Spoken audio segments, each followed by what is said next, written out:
genre.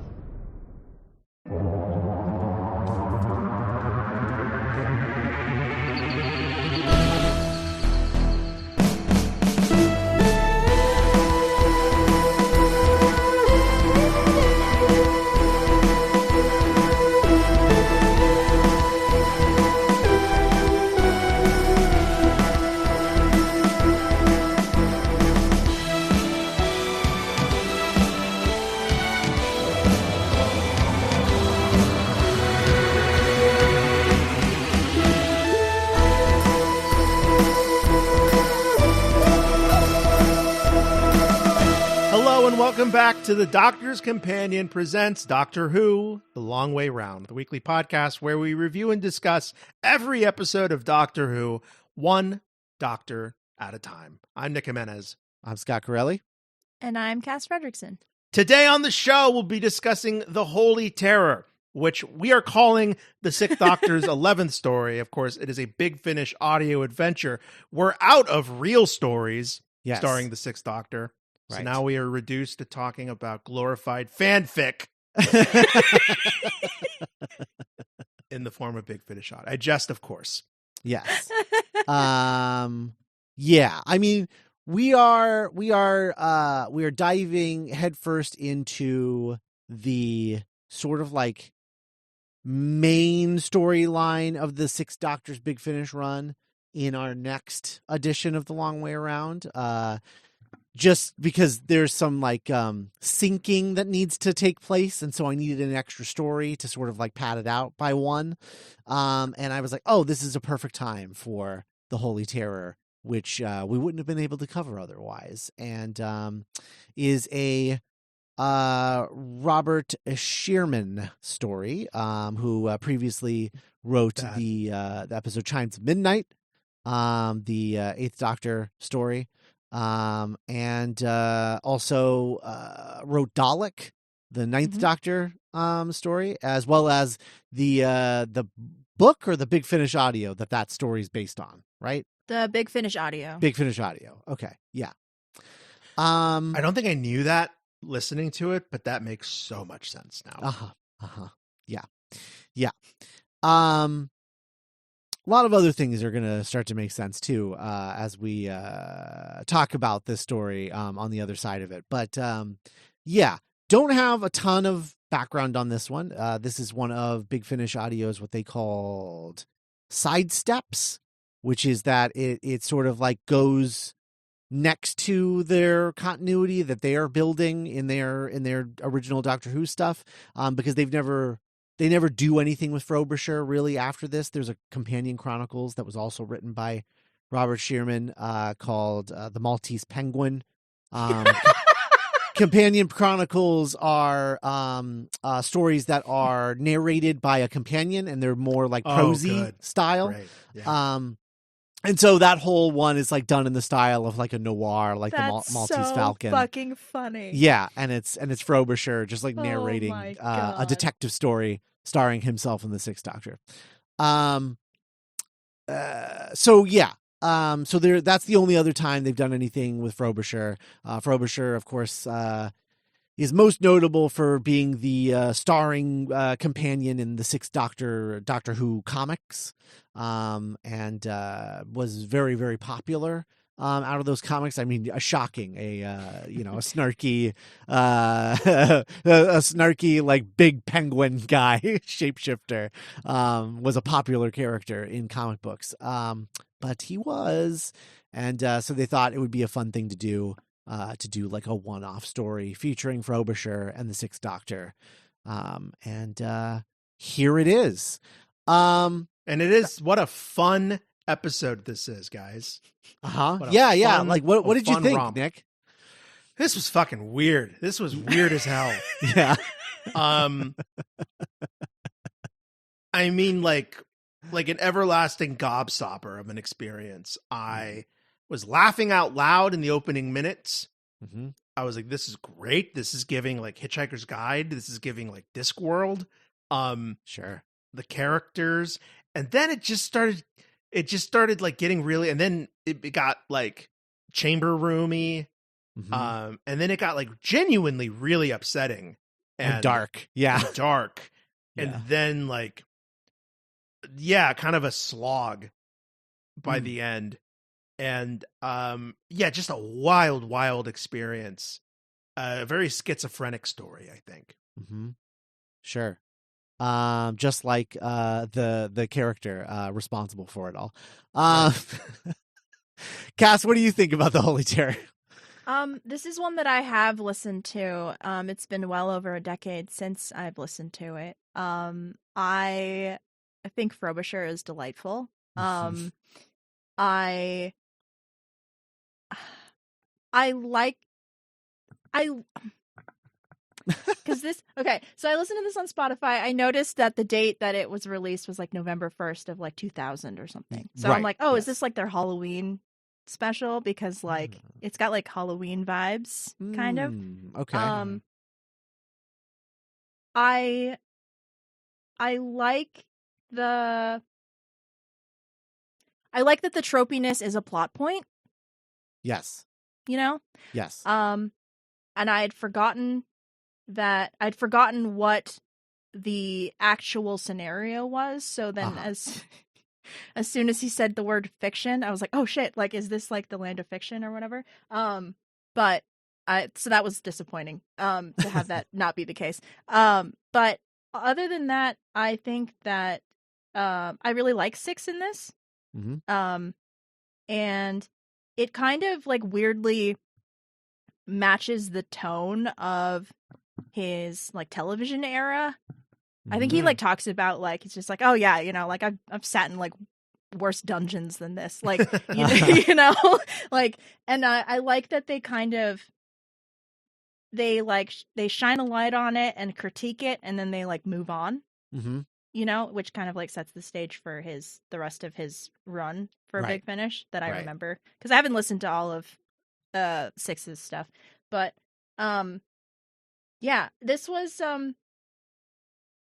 this was weird. This was a weird this was a weird Sunday morning listen. But I'm interested to like kind of break it down.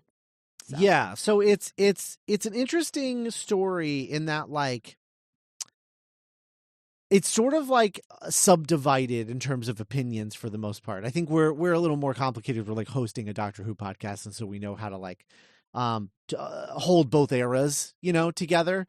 But when this hit in 2000, New Who had not started yet, and this episode was like considered by many Doctor Who fans to be the greatest Doctor Who story ever written. In, you know, the year 2000. Now I think, and we'll talk about like some specific things, but there are a lot of elements of this that are scattered throughout New Who, to a point that if you've seen a lot of New Who and then you listen to this, you'll see like Reddit posts where people are like, I don't get what the big deal is with the Holy Terror. And it's like, somebody will ask like, how old are you? When did you start watching Doctor Who? And it's like, oh, I started watching Doctor Who in 2005 when the new stuff started. And they're like, well, that's why the Holy Terror doesn't mean anything to you. For all of us like old fogies who like watch classic Who, this was absolutely mind-bogglingly brilliant. But it's like that thing where it's like when you recognize all of the things that come later, and then you go back and watch the source of where those things came from, sometimes it can be a little disappointing. Or it feels derivative. Or it feels derivative. Yeah. Totally. I don't think I would describe this as derivative. I'm struggling to even think of episodes of New Who that this is like. Oh, I'll talk about them. I have them. I know like the frog one, I guess, because like reality. Right? Doesn't the frog, it takes you away? Well, okay. So then there's, I'll just talk about this now.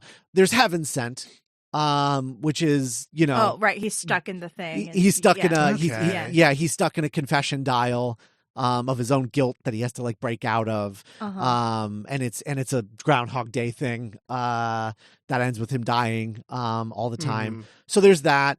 There's also the element of the boy saying like, are you my dad? Are you my daddy? Are you my father?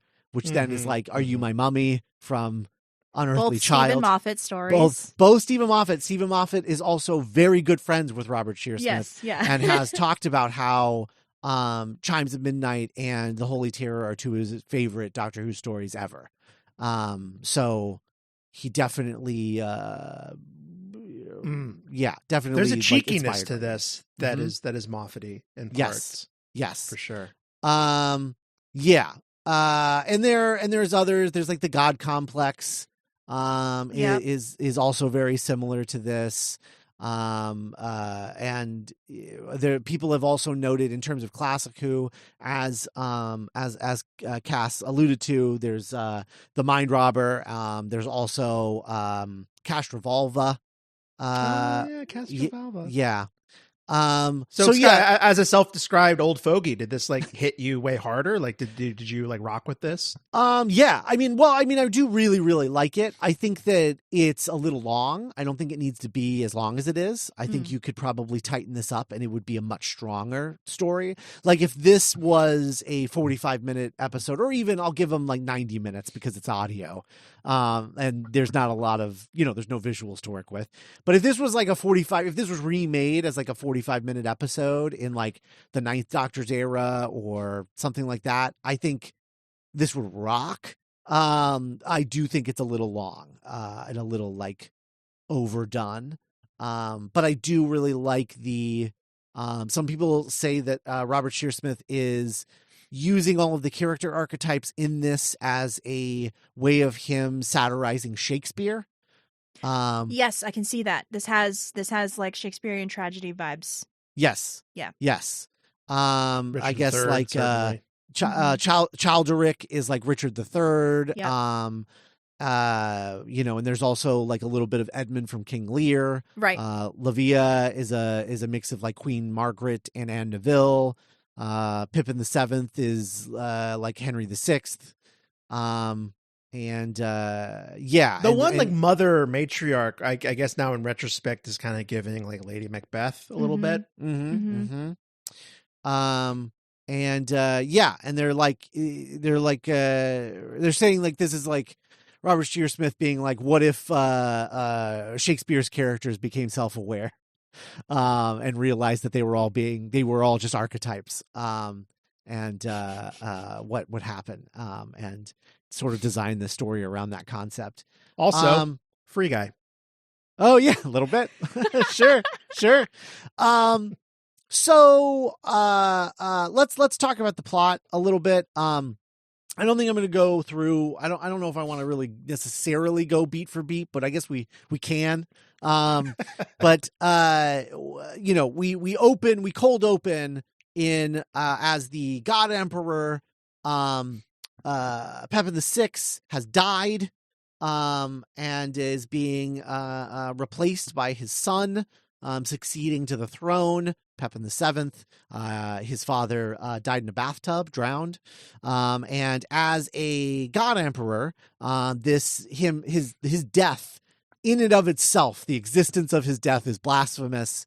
And everyone was like, fuck that guy. It's basically so like the whole first kingdom scene yeah. of the episode, listeners, is a character that will come to be very important.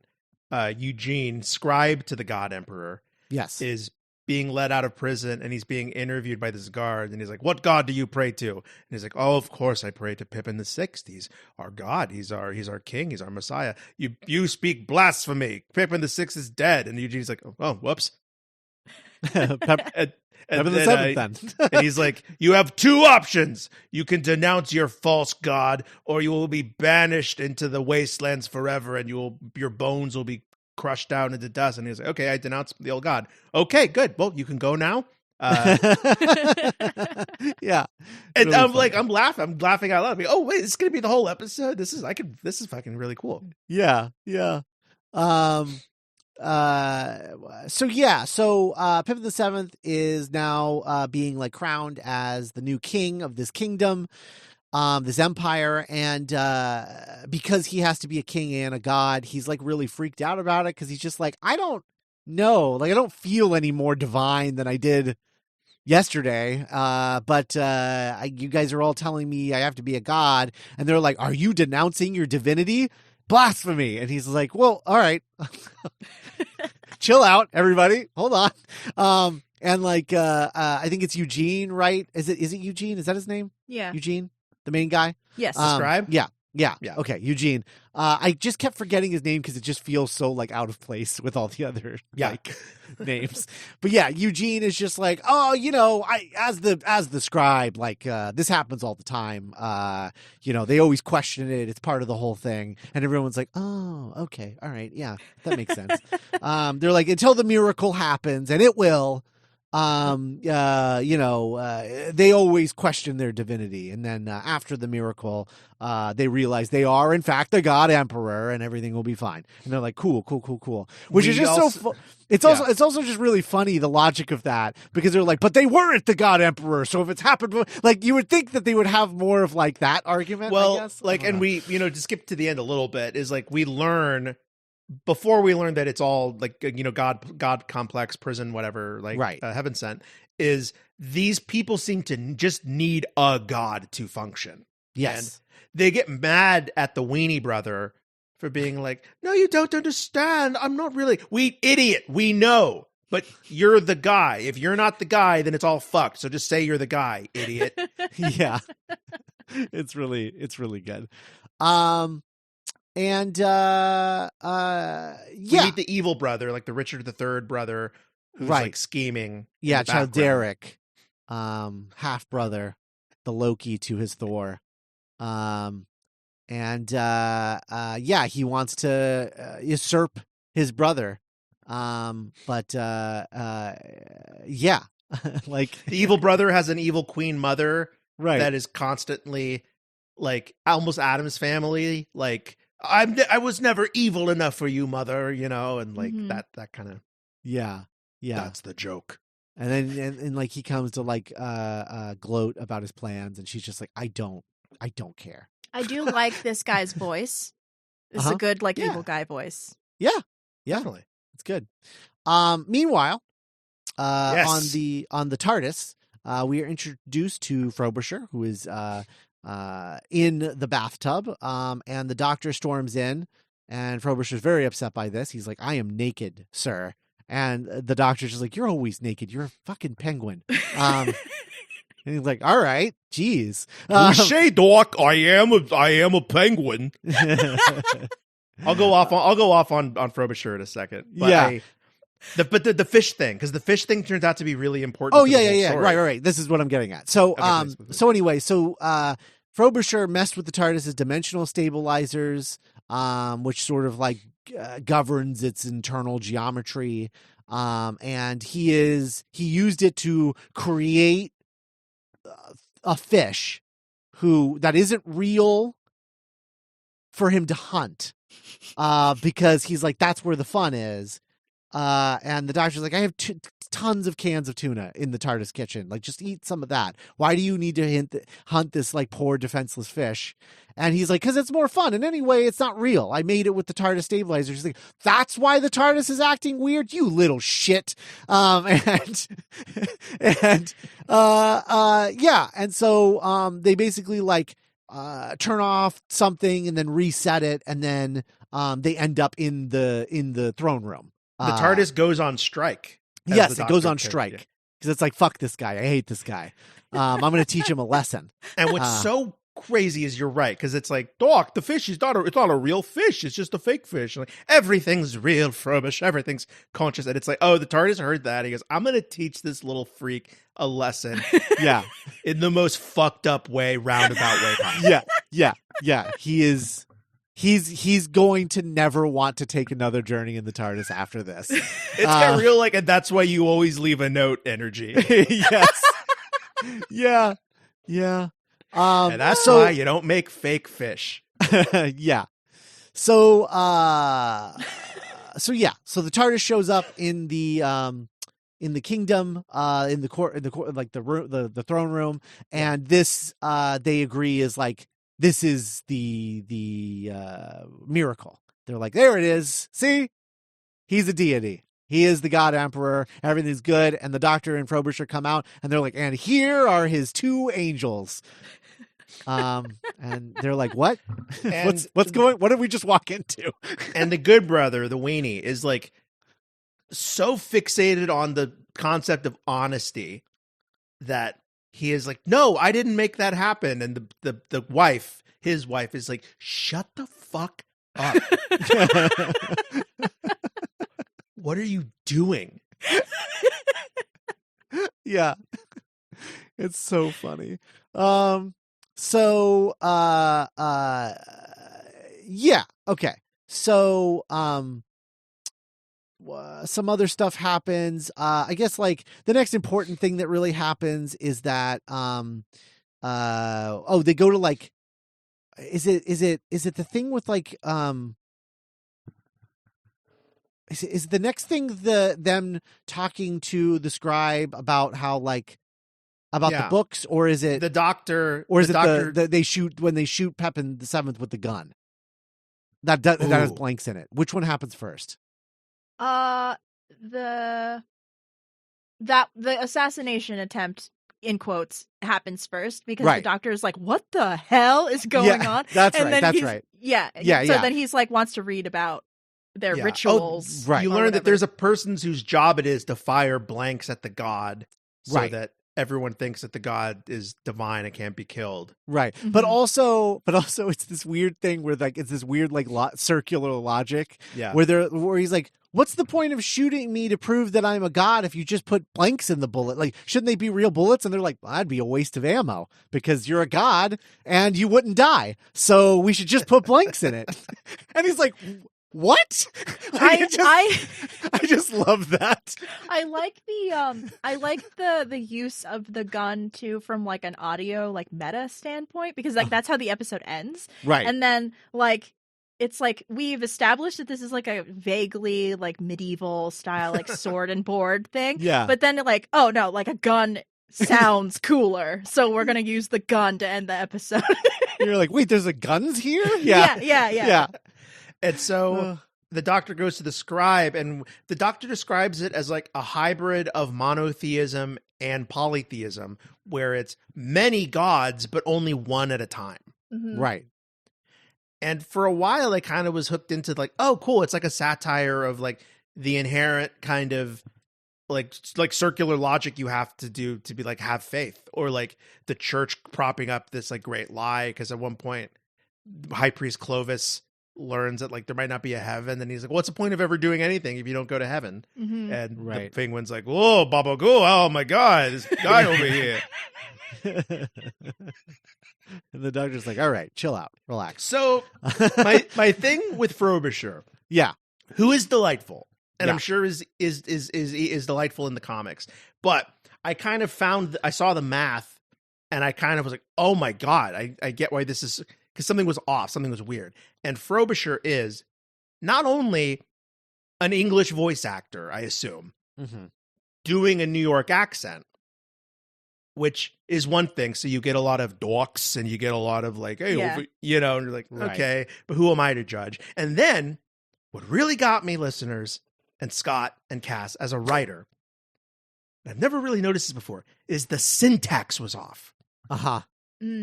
I would much rather be doing, I think you're just putting off that. I'm like, the fuck? And it's like, oh, because it's still written in a British guy wrote this. Yeah. Right. So the sentence structure is very, and it made me think of our beloved Lorelei Swift and how we're always like, wow, Naomi, you do such a good job being Scottish. And she's like, I don't think we do.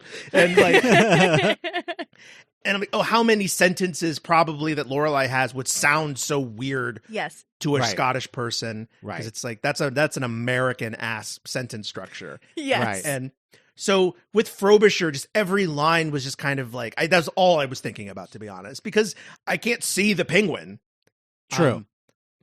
I can imagine him, and he's a charming character, but yeah, that disconnect was impossible for me to like really. Yeah, that totally tracks. I will say, I guess in Frobisher's defense, he's not actually from New York, so of course, all of this is a put on, including the penguin, because he's actually a shapeshifter. Totally. Yeah, so it's like, well, I don't know, whatever, you know. Like with Lorelei, we're like, well, she's been in America for like 10 years, so it's like, that's how we look. Her sister doesn't even have an accent. See, she's like Jonathan Nolan. Yeah. Right. Anyway. Yeah, so he goes and talks to the scribe and starts looking at all the books of the Bibles of all the previous kings. Mhm. And they all end on exactly where the king's dies. That's the last page in the book. And he's like, how did you There's never any blanks pages Right. left over in the journal. He's like, how did you get it like that? That's crazy. The timing of that is pretty suspect. And he's like, Yeah. It's Yeah. a little like Truman Show where they've never even thought to ask these questions. It's just the way. And that the handwriting is all the same. Right. Yes, because Yes. it's like, oh yeah, I did this, and then my dad and my grandfather, and there's even the henchman who has his tongue cut off, Mhm. and it's like, oh yeah, his father had the job too, and his tongue was cut off, and someday I'll cut off his son's tongue. Mm-hmm. Ugh. Yeah. It's all this traditional, circular, just, Mhm. stuff. It's like a satire of just repeating stupid things. Mm-hmm. For the sake of repeating them. And Yeah. at what episode do they even describe what the act of, I think the Doctor does, of the act of ritual, that's the last part of a religion to go, is the numb. I thought of the mystics in Dark Crystal, Scott, of just sort of numbly reiterating rituals, but with having lost all meaning. Mm. Yeah. I don't remember because he has that line about the every religion, you the extremists fall away and then you're left with the fluff Yes. or whatever. Yeah. Mhm. I think he's talking to the evil brother. Because he's the one that's cooking the god in Yes. the basement. Yeah. When this episode really kicks into high gear. Oh man. Yeah. So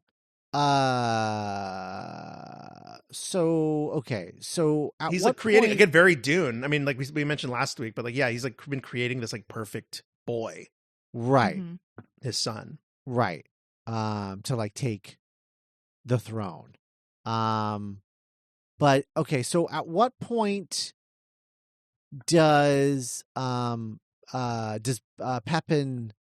because Frobisher takes the throne, and I forget how that Yes. happens. Oh, yes. it's like an act out. Is you think that the god's about to denounce, Pepin is about to denounce his godhood, but he's like, see, I'm not the god. Frobisher's the god. Yeah, that's right.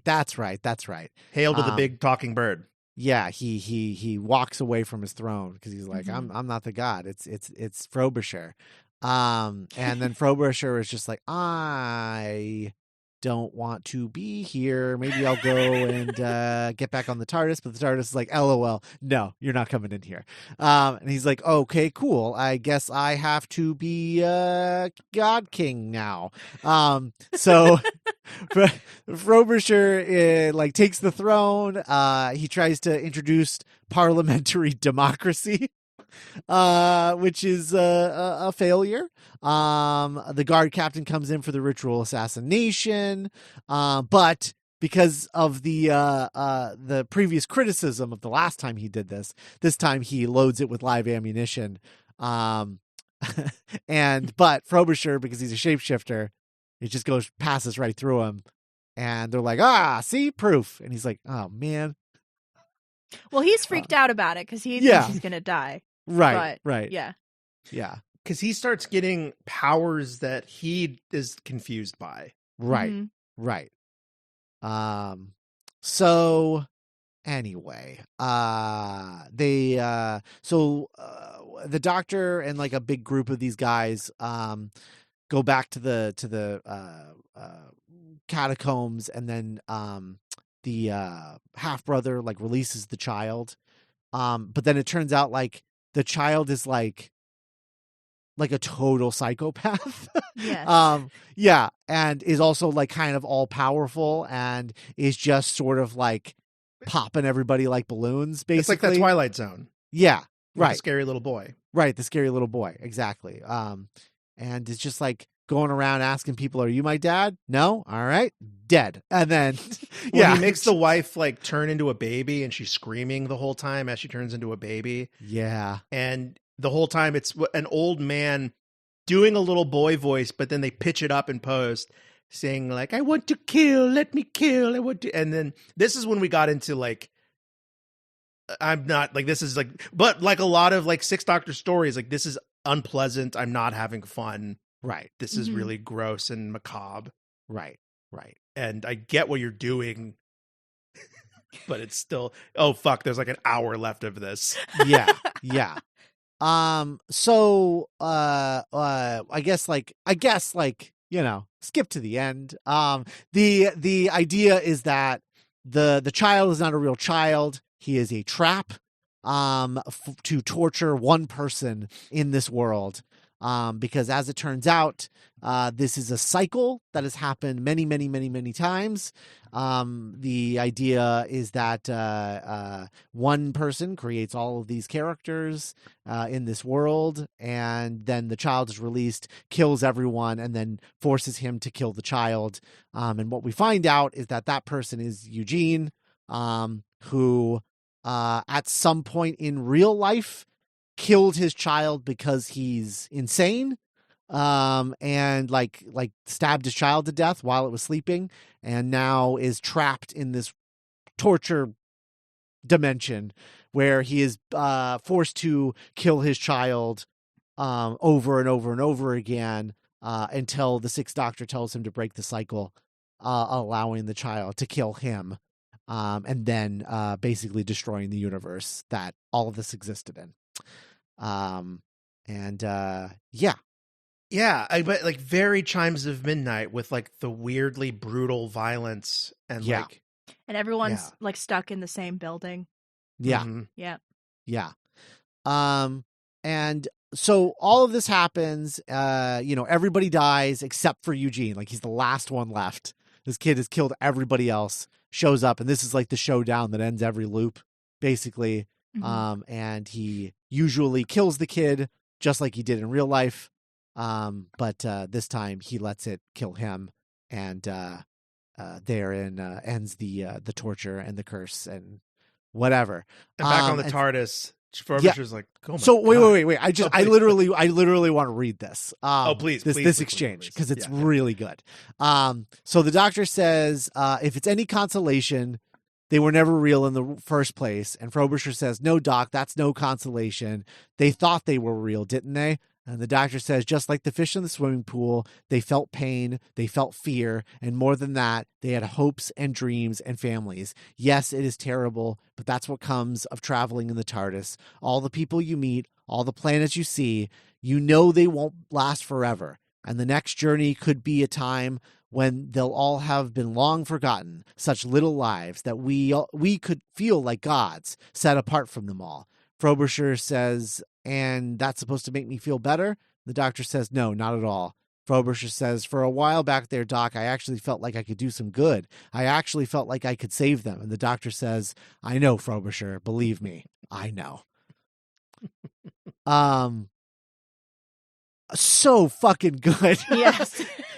like I love it as like just like the sort of parable for Frobisher to like understand, like creating any kind of life is like pretty fucked up if you're just creating them to kill them. That's messed up, any kind of life. But also the sort of like connection that the thread that the Doctor pulls on, like the connecting tissue from that logic to the logic of what it's like traveling in the TARDIS, meeting new people constantly, and knowing that the next journey that you go on could mean that they're either dead or have never been born.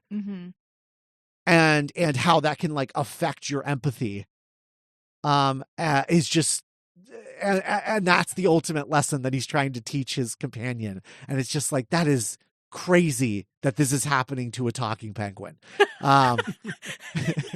Who made a fake fish for like 5 seconds. Oh my God. So good. Anyway, I really love the ending of this so much that like, I think the darker stuff ends up being worthwhile in the end, even though we never really, we get zero explanation as to like who Eugene is, what real life is to him. Like, you know, is this did the Time Lords put him here? Is this something else? Is this some other territory? Like, what happened here? I like to think personally that it's just like, you know, he did what he did on whatever planet that he did it in, and they're, instead of a prison, this is what they do to people. But like, I don't know. Oh, it's like that Black Mirror too. Yeah, right. Totally like a Black Mirror kind of situation. Absolutely. But I don't know. Hated in the nation. Yeah, I don't know, and they don't explain it. And some people, I was looking at like Reddit discussions about this. Some people really hate that nothing is explained, and then other people are like, "What would explaining add?" Yeah, that's not the point. That's of the literally like, not the point. The Sixth Doctor literally says the point of the episode. Yeah. The point is the metaphor or the allegory or whatever. Like that's the point. And it's just really good, and it's just like this really cool deconstruction of Doctor Who, that like as a concept, and I think that's cool. I mean, he literally calls himself a Time Lord, you know, like yeah, it's cool. I don't know. Thoughts on the ending, Cass? I got jump scared by the very, very end of this because of that weird little like 20-second like remix of the. I don't know if you like listen to that, but like the ska horns. Yeah. Yeah. I think I appreciate I didn't appreciate listening to the violence. Like, there was a point at which there was a sound effect that literally made me like physically, like I reacted out loud when I heard it because I was like, which is great sound design, but like I'm not about that. But I like that it feels like every time the Doctor remarks on like the limited imagination of whoever put these characters in this scenario, like before we get the reveal that it's Eugene, it feels like kind of a nudge at Sixth's era, like the 80s episodes. Like why is this happening, you know? And how like it feels like both a critique and like it belongs there, which I think is really interesting. Right. And the criticism of the violence specifically of his era and how it's just like, did you just like, I know they're fictional characters, but like why, fuck, man? What is why? the point of this? Yeah. Yeah. Yeah. So I like that a lot. I like how, I don't know. I like the meta commentary of this. I don't like the creepy child voice. It was very annoying. It was annoying. It like drew me out of it. But I don't know. I like the meta commentary of this episode, I think, more than the actual episode, but I still liked it. Yeah. You know? Sure. Yeah. Sure. Yeah, I think, I mean, again, such a kind of like a, you know, like Astro World, just like vibe shifts and just like, now it's this song. So like I was tickled and I was laughing out loud at like the kind of religious satire and like the kind of Monty Python kind of zaniness, and then really disengaged when it became kind of try hard, edgy, violent, unpleasant stuff. And then it was all a serial killer's dream, man. It was like a kind of 90s Batman comic. I would have been like, this isn't my vibe. And then, but like a Batman comic has like a one good monologue at the end that's like, wow, Batman's kind of maybe the best character in all of fiction. I never want to listen to this again, but I am reminded once again of like how cool the Doctor is. And yeah, like that is kind of a cool way of looking at this character's worldview and being like, oh yeah, that is probably how he sees us. Yeah. And it makes it, I think it made it a cool story to put into the schedule here, because it really does feel like a bridge from what came before and what's coming for his big finish stuff. So yeah, I just I really love what it's doing I agree about like the execution of some of it. It's why I wish it was shorter, because if it was shorter, I feel like it wouldn't need to I don't know. I guess like revel in the violence as much as it does, but also that's kind of the point. Right. So I don't know. I don't know if it would be as affecting without that. You know, it's a tricky balance to like get the point across, I guess. Is this like the first or like one of the first instances of the Doctor of like the writer of an episode like calling into attention that like the Doctor is kind of a god that we get with like 10 a lot, you know what I mean? I think so. I don't think, because this is only the 12th release from Big Finish, Right? I mean, maybe there's something in you know, the new adventures novels that were coming out during the, like the 90s. Yeah. I don't know. I haven't read any of those. So that's entirely possible that those are just loaded with stuff like that, but I don't know. As far as I know, I think this might be the first time that ever happened. Yeah. And it's a cool idea, like you brought up, of like the idea that many better episodes of Who in the future, like, I mean, you just rattled the freaking Heaven Sent, Right. God Complex, those Yeah. are banger episodes. Yeah. And if they took stuff out of this flawed, interesting story and like kind of ran deeper with it, that's also kind of true, I guess, of comic books, of like this, hey, you know, before this arc really did some cool stuff that hadn't been done before. And I'm going to like take that and run with it. Right. Yeah, I mean, yeah, I guess, yeah, in that way, it is like, you know, how, you know, for some people reading like Batman Year One, like doesn't do anything for them, you know? And it's because it was made in, you know, like 82 or whatever. And people are like, I don't know, whatever. This is old fashioned or what have you, or like Frank Miller's Daredevil run. Cause there's no way to explain like, just like how meaningful this was at the time, you know? The context of it. Right, Yeah. right. That's what made it so mind blowing at the time, or like the Terra arc in New Teen Titans, you know, that kind of thing. It's just like now it's just like, well, I mean, I've seen that kind of thing a million times. It's like, yeah, but no one had seen anything. this But like that is the isn't first why time. I didn't. That isn't why I didn't like this. I wasn't thinking like I've heard this in God Complex. I was just Sure. This is fucking. Yeah. But yeah, that idea. Yeah. But also, I think I'm more talking about people who are maybe less media literate than the three of us, who just like watch things to be entertained, or like just absorb things to be entertained, and that's kind of it. It definitely feels like of its time in like the early 2000s, like edgelord of it all. You know what I mean? Yeah, sure. But I like Robert Sherman as a writer. I want him to come back because I really like Dalek, and I want him to like actually write an episode, like a 45-minute episode again. Yeah. How old is he at this point? I don't know. I'm gonna look it up. What's he up to? Lots of books and short stories. He's only 54. You want to hear something crazy? Huh. That is a year younger than Gwen Stefani. Wow. That is crazy. Wow. Get on it, Robert. What do you wait. So that means he was only like 30 when he wrote this. God damn. Maybe even 29. That explains the edginess. Yes. Yeah, that is certainly true. Yeah. Wow, that's wild. Yeah. Interesting. Okay. Yeah, I would I definitely, I don't know why.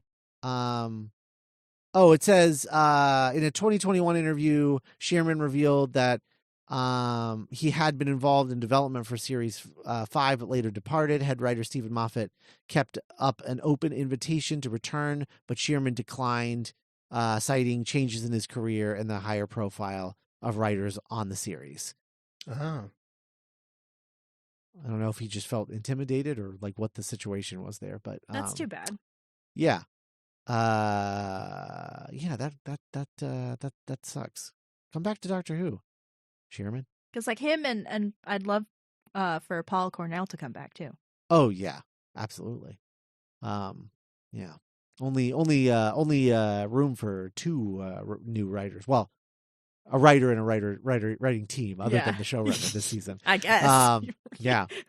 Very crazy. I guess that's what happens when the Russell T Davies, who's like very prolific in terms of like writing. Yeah. And there's only 8 episodes. He's like, well, I'm writing 6 of them. So Yeah. I guess. I don't know. Anyway, yeah. Any other thoughts on the Holy Terror? Is the story that Dalek is based off of, is that also a 6th Doctor story? Yes, it is called Jubilee. Okay, yeah. I've listened to that one too. Yeah. I guess you just really like 6. I think I preferred Chimes of Midnight to this one. I do too.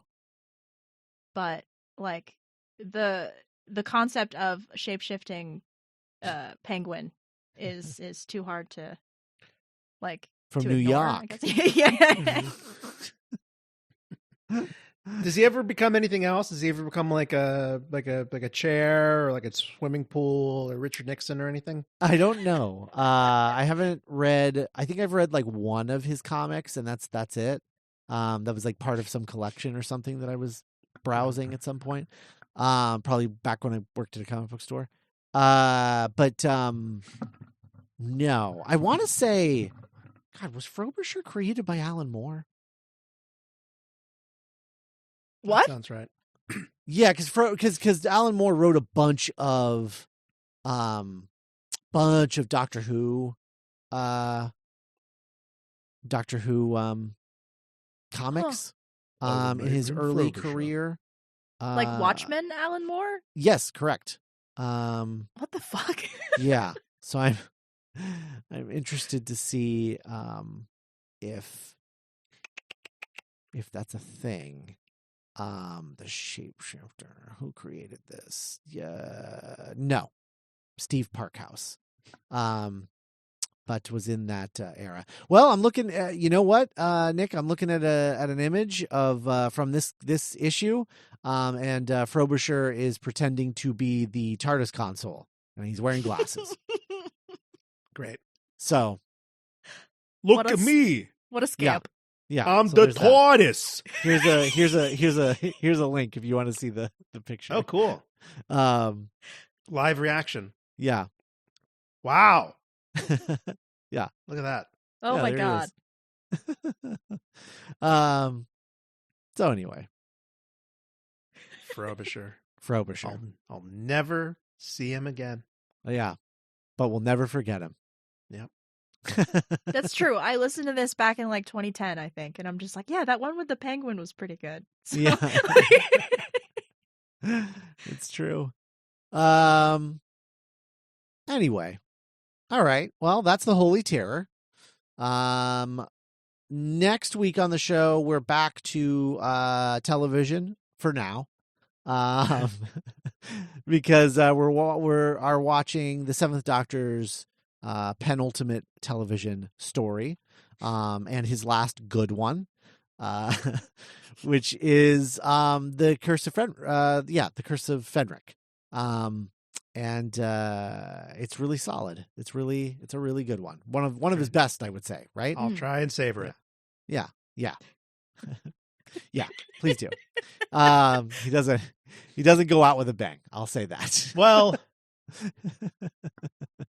yeah. I guess technically he does. In the streets of San Francisco in 1989. Like Frobisher. Yeah, it's true. Eat lead, you fucking took out the dock. Don't you die on me. God. Anyway.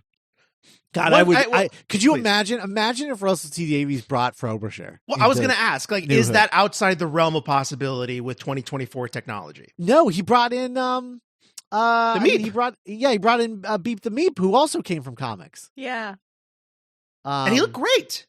They looked amazing. Yeah. Mm-hmm. Yeah. So I say like Russell, like bring Frobisher back. Let's do it. Can you imagine if like 15 just like goes to like unit where Mel is, and then there's like a penguin? I can. Hey, I Doc, it's me. Can. Yeah. Frobisher. Yeah, 15's like, oh, give us a kiss. And Frobisher's like, Doc, no. Put me down. Come You on. know I hate it when you touch me. Like, whatever. Fuck out of here. Now I gotta go take a bath. He's got a little suit, even though he's a penguin. He has like another suit. Yeah. That's good. Or that would be an amazing, like, Runaway Bride style cliffhanger of like, he's alone in the TARDIS and he's like, hey, Doc, whatever, what'd you do to my room? And it's like, who the fuck is that? But if you know, you know. Yeah. God, that would be unbelievable. Wow. Anyway, it would be, you know what? All legends are real now, so why not Frobisher? Get like Bobby Cannavale to voice him or something. Yeah. Oh, I'm just realizing like the whole like all legends are real is like Beep the Meep being real. Is that like a cheeky little like nudge at that concept? Because it's like, oh, maybe because Beep like, the Meep came from comics, comic book continuity. Yeah. That's kind of fun. Do Frobisher next. That's what I say. Yeah. Who would you say is your perfect voice actor to portray Frobisher? If they were to cast somebody as Frobisher in the new Who would you? Bobby Cannavale would be really cool. John DiMaggio would be really cool. Oh yeah, sure. Yeah, man. Natasha Lyonne. Holy shit! Wow. Hey, it's me, Frobisher. Ow. Frobisher would just constantly just be going, yeah. Like just punching darts. Yeah. Oh my God. Just constantly. Or like Carol Kane. Oh yeah. I feel like, yeah. Carol Kane's got slightly different vibe. Mm-hmm.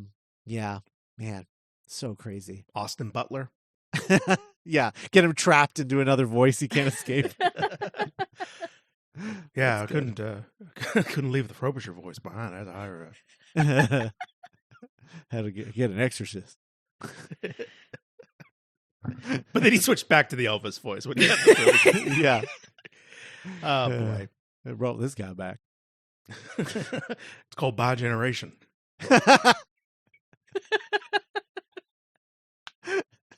Oh man. All right. Well, anyway. Cass, do you have a dream Frobisher? I don't know enough. Like, I don't have like the pull for actors. Sure. Yeah. I can't think of like another like thick New Yorker. Bobby Cannavale's that's a good pull. Yeah. Or they could make another English actor do it, like they did. Yeah, make it really weird again. Yeah, that'd be cool too. Benedict Cumberbatch. I've got it. Get Andrew Garfield to bring back his New York accent. There you go. Yeah, Andrew Garfield. Hey, it's me, Frobisher. Yeah. I'm just a kid from Queens. Fuck out of here.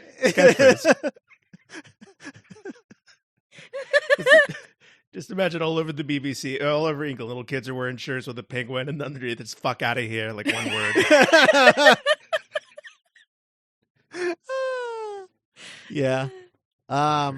Anyway, I think that's the way to go. Andrew Garfield, or Natasha Lyonne. Frobishers. Yeah. Anyway, all right. Thanks for listening, everybody. We'll be back next week with The Curse of Fenric. Till then, check out the Patreon, duelinggenre.com/support if you want to support us there. Nick and I do a show called Dueling Genre Tonight, where we talk about the week's entertainment news each week. Yep. That's a Patreon exclusive show. So if you want to hear that, you can do that. $3 a month. That's all we ask. And then the Discord. There's also a link to that in the show notes. Great community over there. Check it out. And if you're on YouTube, please like and subscribe. Bye, everybody.